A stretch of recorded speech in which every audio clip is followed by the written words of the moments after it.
Assalamualaikum, hai selamat datang di channel Cubiz Media, media curhatnya para pebisnis. Di sini kita akan belajar perjalanan bisnis dari kacamata spiritual di saat mereka berada dalam situasi tidak pasti hingga mereka bisa bangkit menjadi pebisnis yang lebih kuat. Jangan lupa untuk klik like and subscribe. Hatur nuhun guys. Assalamualaikum warahmatullahi wabarakatuh. Teh Ucu apa kabar? Waalaikumsalam warahmatullahi wabarakatuh. Teh Nurti, alhamdulillah. Kumaha kamulihna. Alhamdulillah. Aduh, jangan diajakin bahasa Sunda, abdi mah terbiasa Sunda halus. So kecepatan malu.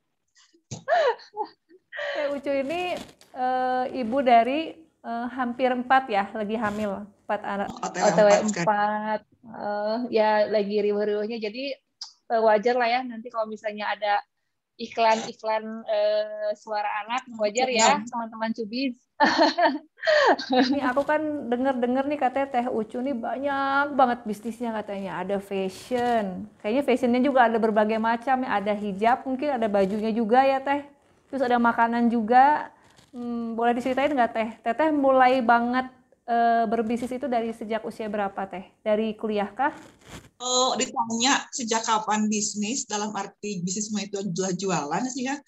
Aku tuh udah sejak kecil, sejak SD lah terlibat dalam jualan-jualan mah, sama karena kan orang tua emang pedagang gitu, pedagang kecil gitu, emang udah terlibat sama hal-hal jualan tuh udah sejak kecil gitu, SD, SMP, SMA, kuliah, bahkan sampai sekarang udah kerja juga tetap jualan gitu. Tapi kalau jualan dalam arti bisnis kan beda ya sama jualan.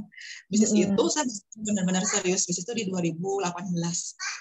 2018 berarti baru ya Teh? Baru 3 tahun yang lalu. Ke bisnis mah gitu. Kalau jualan sudah lama, tapi ketika jualan pakai ilmu ternyata beda ya antara jualan sama bisnis. Akhirnya saya tekuni itu di akhir 2018 gitu. Justru awal itu saya bukan di kebab deh, bisnis itu saya di fashion. Di fashion.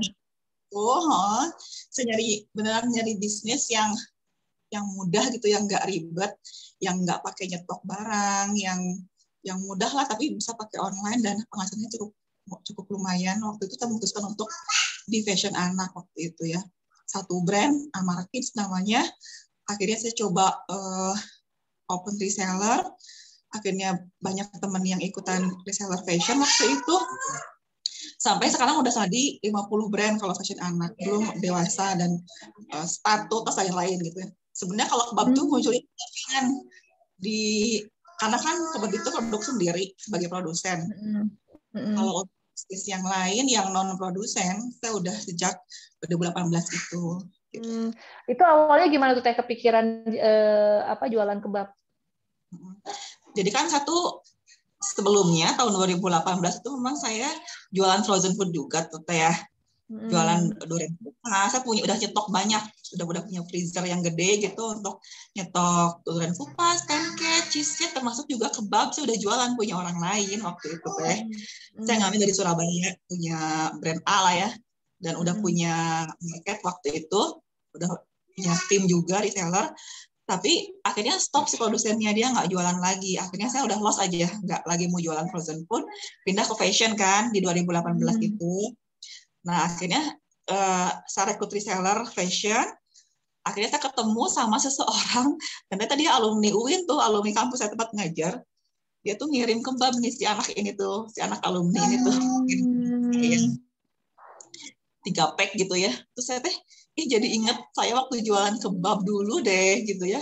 Kenapa dia bisa bikin kebab? Jadi itu kepikiran buat jualan aja. Tiba-tiba ketika dia udah ngirim sampel ke saya gratisan gitu ya. Umi ini cobain, saya jualan kebab kata dia itu. Nah akhirnya saya tuh terpikir untuk ada ide jualan nih. Pengen gitu bikin produk karena si brand A itu yang dulu udah nggak jualan lagi. Saya coba tanda kutip ATM ya, meniru gitu. Amati, tiru, modifikasi produk punya orang. Saya benar-benar pelajari tuh si kebab itu gimana caranya biar jadi istri premium yang jualan saya dulu gitu Teh, idenya Teh. Karena si alumni ini dia tuh dulu jualannya itu non brand, polosan aja karena kan masih kena manual dan dia nggak online jualannya, offline gitu. saya benar-benar rombak aja, saya minta kulitnya coba diganti sama yang lebih lembut misalnya, dagingnya jangan yang kayak gini, cari yang lebih premium, sausnya brand A saya minta diganti gitu.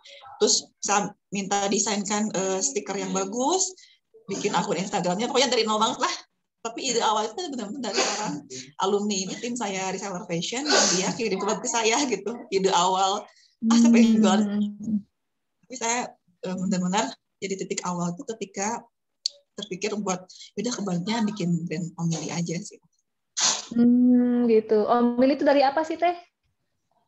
Omili itu dia sebuah harapan. Sebuah saya mimpi Omili itu omset miliaran deh Teh, ya Allah. Masya Allah, amin amin. Pengen gitu Omili teh someday punya omset miliaran yang udah stabil sebulan gitu, amin gitu. Jadi kalau Omili Kebab itu mulainya dari tahun baru setahun ini ya, tahun 2020.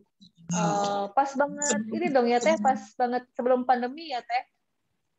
Pandemi kan di Maret 2020 ya, Maret April 2020. Nah, aku tuh di Januari itu launching. Gimana tuh Teh rasanya memulai bisnis sebulan 2 bulan langsung menghadapi pandemi? Nah, justru kalau saya tuh waktu kemarin launching itu ngerasa berkah Teh, maksudnya berkah kutipnya apa sih, ada sisi lain lah dari pandemi ini, karena kan orang diem di rumah gitu, kayaknya mereka butuh banyak stok cemilan, jadi bisnis frozen itu kayaknya malah jadi lagi naik-naiknya waktu itu tuh, lagi naik ke puncak lah waktu kedua Omili itu, jadi pasar tuh lagi respon sangat gitu. Gitu, jadi sekarang ngejalanin Omili itu udah ada timnya berarti ya sekarang, udah dari sellernya juga. Karena kan Masya Allah. Itu saya kan udah paham tentang bisnis. Bisnis itu, jadi kalau saya jelasin sedikit tentang bedanya jualan sama bisnis. Jadi kalau bisnis itu, kalau jualan itu kan dia sibuk sendiri ya. Jadi bikin produk sendiri, dia packing sendiri, dia ke ekspedisi sendiri, dia foto inventory sendiri, bikin laporan keuangan, ya apa enggak gitu. Tapi kalau ke bisnis, ya udah bikin itu sistem gitu Teh. Jadi hal-hal teknis udah didelegasikan ke orang lain, dan kita fokus ke ngembangin sistemnya gitu. Nah, kalau saya udah paham tentang itu, jadi kalau bisnis itu kan kalau misalnya kita lagi sakit, kita lagi liburan, tetap jalan tuh bisnisnya. Tapi kalau jual, kita stop, kita sakit, ada acara keluarga misalnya, ya udah off lagi, kita nggak punya penghasilan gitu. Kalau jualan. Kalau udah paham tentang bisnis, kayak gimana ilmunya di 2020 itu, makanya untuk Omili ini saya benar-benar bikinnya tuh bisnis gitu. Udah disiapin tim produsennya, kemudian tim packing, admin online-nya, tim desain, kayak gitu, itu udah saya siapin. Dan sekarang alhamdulillah ketika kemarin saya sakit 2 minggu, tetap bisa jalan si bisnisnya kayak gitu. Dengan suami atau sendiri Teh ngejalaninnya? Kalau saya kan awalnya idenya aja Teh, tapi sekarang untuk pengembangan juga bantu. Waktu melebarkan pendistribusian gitu ya, membuka kesempatan reseller itu, ada kendala nggak sih Teh awalnya, atau memang menggunakan jaringan distribusi yang sudah Teteh pegang gitu sebelumnya? Karena saya awalnya mengandalkan di online ya Teh, saya coba aja eksis di Facebook, WA, Instagram, itu aja yang saya pakai untuk ngejaring sebanyak-banyaknya gitu. Jadi untuk Instagram gimana caranya biar jangkauannya makin luas, ada optimasinya kan ya, ada ilmunya sendiri.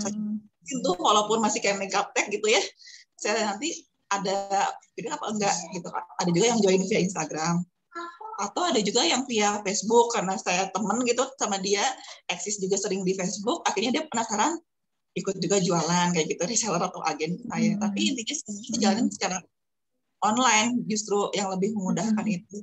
Justru kalau teman-teman offline, kayak teman-teman di kantor tuh nggak ngeh kalau saya tuh awalnya jualan kebab gitu ya, kecuali teman-teman yang ikutan di medsos gitu Teh. Jadi saya benar-benar manfaatin sistem online aja. Gimana rasanya Teh berpindah dari berdagang ke berbisnis gitu? Setelah saya paham tentang jadi bahwa gening ada ilmunya ya jualan teh gitu, bisnis ada ilmunya, bahwa kalau ada ilmunya lebih mudah untuk ngejalaninnya gitu Teh. Jadi saya paham bagaimana cara rekrut reseller, cara ngebina reseller, cara ngembangin produk, itu kan dari pelajaran di bisnis itu, dan bahkan disarankan untuk punya guru gitu ya, membimbing biar caranya gimana biar bisa eksis di bisnis ini. Yang pasti saya lebih nyaman atau passionnya lebih gregetnya itu di bisnis lah, jelas ya, karena ketika kalau dulu suka ada coach seminar wirausaha kayak bilang gini, biarlah uang yang mengejar-ngejar kita gitu. Kalau dulu mikirnya apa sih, kalau baik banget uang mengejar kita itu gimana caranya gitu. Tapi ternyata setelah dijalanin, oh mungkin kayak gini ya, yang dimaksud dengan uang mengejar kita itu kita ngerjain kerjaan kantor, tapi ada juga tuh sistem udah jalan sendiri, admin yang layanin konsumen gitu, ada orderan, ada yang ngepackingin, dan tiap hari saya dapat laporan keuangan dari admin kayak gitu, udah jalan sendiri. Dan memang lebih kalau pakai ilmu gini lebih menyenangkan, lebih nyaman gitu, dan lebih optimis gitu.